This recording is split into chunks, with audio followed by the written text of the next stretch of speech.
तृतीय अध्याय। अर्जुन बोले, हे जनार्दन, यदि आपको कर्म की अपेक्षा ज्ञान श्रेष्ठ मान्य है तो फिर हे केशव, मुझे भयंकर कर्म में क्यों लगाते हैं। आप मिले हुए से वचनों से मेरी बुद्धि को मानो मोहित कर रहे हैं, इसलिए उस एक बात को निश्चित करके कहिए जिससे मैं कल्याण को प्राप्त हो जाऊं। श्री भगवान बोले, हे निष्पाप, इस लोक में दो प्रकार की निष्ठा मेरे द्वारा पहले कही गई है। उनमें से सांख्य योगियों की निष्ठा तो ज्ञान योग से और योगियों की निष्ठा कर्म योग से होती है। मनुष्य ना तो कर्मों का आरंभ किए बिना निष्कर्मता को यानी योग निष्ठा को प्राप्त होता है और न कर्मों के केवल त्याग मात्र से सिद्धि यानी सांख्य निष्ठा को ही प्राप्त होता है। निसंदेह कोई भी मनुष्य किसी भी काल में क्षण मात्र भी बिना कर्म किए नहीं रहता, क्योंकि सारा मनुष्य समुदाय प्रकृति जनित गुणों द्वारा परवश हुआ कर्म करने के लिए बाध्य किया जाता है। जो मूढ़ बुद्धि मनुष्य समस्त इंद्रियों को हठ पूर्वक ऊपर से रोककर मन से उन इंद्रियों के विषयों का चिंतन करता रहता है, वह मिथ्याचारी अर्थात दंभी कहा जाता है। किंतु हे अर्जुन, जो पुरुष मन से इंद्रियों को वश में करके अनासक्त हुआ समस्त इंद्रियों द्वारा कर्म योग का आचरण करता है, वही श्रेष्ठ है। तू शास्त्र विहित कर्तव्य कर्म कर, क्योंकि कर्म ना करने की अपेक्षा कर्म करना श्रेष्ठ है। कर्म ना करने से तेरा शरीर निर्वाह भी नहीं होगा।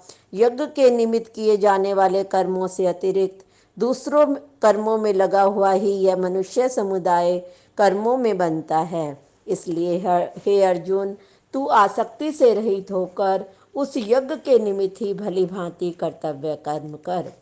प्रजापति ब्रह्मा ने कल्प के आदि में यज्ञ सहित प्रजाओं को रचकर उनसे कहा कि तुम लोग इस यज्ञ के द्वारा वृद्धि को प्राप्त हो और यह यज्ञ तुम लोगों को इच्छित भोग प्रदान करने वाला हो। तुम लोग इस यज्ञ के द्वारा देवताओं को उन्नत करो और वे देवता तुम लोगों को उन्नत करें। इस प्रकार निस्वार्थ भाव से एक दूसरे को उन्नत करते हुए तुम लोग परम कल्याण को प्राप्त हो जाओगे। यज्ञ के द्वारा बढ़ाए हुए देवता तुम लोगों को बिना मांगे ही इच्छित भोग निश्चय ही देते रहेंगे। इस प्रकार उन देवताओं के द्वारा दिए हुए भोगों को जो पुरुष उनको बिना दिए स्वयं भोगता है, वह चोर ही है। यज्ञ से बचे हुए अन्न को खाने वाले श्रेष्ठ पुरुष सब पापों से मुक्त हो जाते हैं, और जो पापी लोग अपना शरीर पोषण करने के लिए ही अन्न पकाते हैं, वे तो पाप को ही खाते हैं। संपूर्ण प्राणी अन्न से उत्पन्न होते हैं।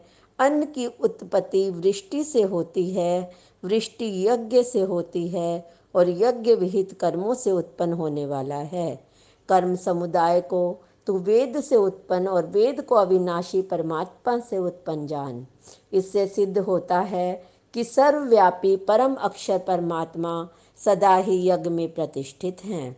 हे पार्थ, जो पुरुष इस लोक में इस प्रकार परंपरा से प्रचलित सृष्टि चक्र के अनुकूल नहीं बरतता, अपने कर्तव्य का पालन नहीं करता, वह इंद्रियों के द्वारा भोगों में रमण करने वाला पापायु पुरुष व्यर्थ ही जीता है। परंतु जो मनुष्य आत्मा में ही रमण करने वाला और आत्मा में ही तृप्त तथा आत्मा में ही संतुष्ट हो, उसके लिए ही कोई कर्तव्य नहीं है। उस महापुरुष का इस विश्व में ना तो कर्म करने से कोई प्रयोजन रहता है और ना कर्मों के करने से ही कोई प्रयोजन रहता है। संपूर्ण प्राणियों में भी इसका किंचन मात्र भी स्वार्थ का संबंध नहीं रहता। इसलिए तू निरंतर आसक्ति से रहित होकर सदा कर्तव्य कर्म को भली भांति करता रहे, क्योंकि आसक्ति से रहित होकर कर्म करता हुआ मनुष्य परमात्मा को प्राप्त हो जाता है। जनकादि ज्ञानी जन भी आसक्ति रहित कर्म द्वारा ही परम सिद्धि को प्राप्त हुए थे। इसलिए तथा लोक संग्रह को देखते हुए भी तू कर्म करने के ही योग्य है। श्रेष्ठ पुरुष जो जो आचरण करता है अन्य पुरुष भी वैसा वैसा ही आचरण करते हैं। वह जो कुछ प्रमाण कर देता है समस्त मनुष्य समुदाय उसी के अनुसार बरतने लग जाता है। हे अर्जुन, मुझे इन तीन लोकों में ना तो कुछ कर्तव्य है, ना कोई भी प्राप्त करने योग्य वस्तु अप्राप्त है, तो भी मैं कर्म में ही बरतता हूँ। क्योंकि हे पार्थ, यदि कदाचित मैं सावधान होकर कर्मों में न बरतूं तो बड़ी हानि हो जाए, क्योंकि मनुष्य सब प्रकार से मेरे ही मार्ग का अनुकरण करते हैं। इसलिए यदि मैं कर्म ना करूं तो ये मनुष्य नष्ट भ्रष्ट हो जाएं। मैं संकर्ता का करने वाला हूँ, इस समस्त प्रजा को नष्ट करने वाला बनूं। हे भारत, कर्म में आसक्त हुए अज्ञानी जन जिस प्रकार कर्म करते हैं, आसक्ति रहित विद्वान भी लोक संग्रह करना चाहता हुआ उसी प्रकार कर्म करे। परमात्मा के स्वरूप में अटल स्थित हुए ज्ञानी पुरुष को चाहिए कि वह शास्त्र विहित कर्मों में आसक्ति वाले अज्ञानियों की बुद्धि में भ्रम अर्थात कर्मों में अश्रद्धा उत्पन्न न करे, किंतु स्वयं शास्त्र विहित समस्त कर्म भली भांति करता हुआ उनसे भी वैसे ही करवावे।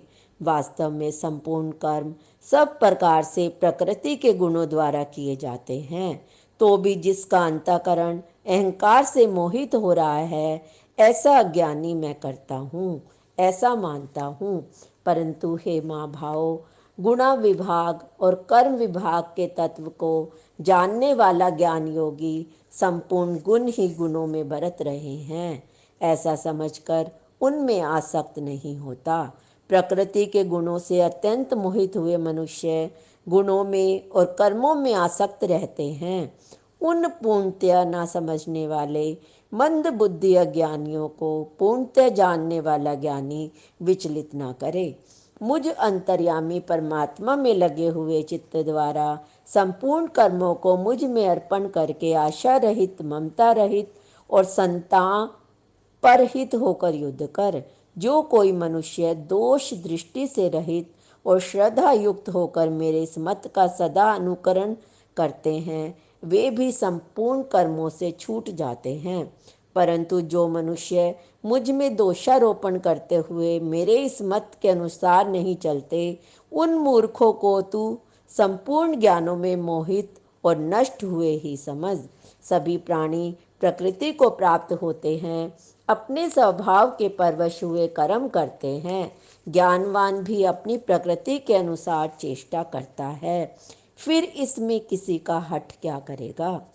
इंद्रिय के अर्थ में प्रत्येक इंद्रिय के विषय में राग और द्वेष छिपे हुए स्थित हैं। मनुष्य को उन दोनों के वश में नहीं होना चाहिए। वे दोनों ही इसके कल्याण मार्ग में विघ्न करने वाले महान शत्रु हैं। अच्छी प्रकार आचरण में लाए हुए दूसरों के धर्म से गुण रहित भी अपना धर्म अति उत्तम है। अपने धर्म में तो मरना भी कल्याणकारक है और दूसरे का धर्म भय को देने वाला है। अर्जुन बोले, हे कृष्ण, तो फिर यह मनुष्य स्वयं ना चाहता हुआ भी बलात् लगाए हुए की भांति किससे प्रेरित होकर पाप का आचरण करता है। श्री भगवान बोले, रजोगुण से उत्पन्न हुआ यह काम ही क्रोध है। यह बहुत खाने वाला है, भोगों से कभी ना आघाने वाला और बड़ा पापी है। इसको ही तू इस विषय में वैरी जान। जिस प्रकार धुएं से अग्नि और मैल से दर्पण ढका जाता है, जिस प्रकार जेर से गर्भ ढका रहता है, वैसे ही उस काम के द्वारा यह ज्ञान ढका रहता है। हे अर्जुन, इस अग्नि के समान कभी न पूर्ण होने वाले काम रूप ज्ञानियों के नित्य वैरी के द्वारा मनुष्य का ज्ञान ढका हुआ है। इंद्रियां, मन और बुद्धि ये सब इसके वास स्थान कहे जाते हैं। यह काम इन मन, बुद्धि और इंद्रियों के द्वारा ही ज्ञान को आच्छादित करके जीवात्मा को मोहित करता है। इसलिए हे अर्जुन, तू पहले इंद्रियों को वश में करके इस ज्ञान और विज्ञान का नाश करने वाले महान पापी काम को अवश्य ही बलपूर्वक मार डाल। इंद्रियों को स्थूल शरीर से बलवान और सूक्ष्म कहते हैं। इन इंद्रियों से पर मन है, मन से भी पर बुद्धि है और जो बुद्धि से भी अत्यंत पर है वह आत्मा है। इस प्रकार बुद्धि से पर अर्थात सूक्ष्म, बलवान और अत्यंत श्रेष्ठ आत्मा को जानकर और बुद्धि के द्वारा मन को वश में करके, हे माओ भाओ, तू इस काम रूप दुर्जय शत्रु को मार डाल। इस तरह श्रीमद् भागवत गीता का 3 अध्याय संपूर्ण हुआ।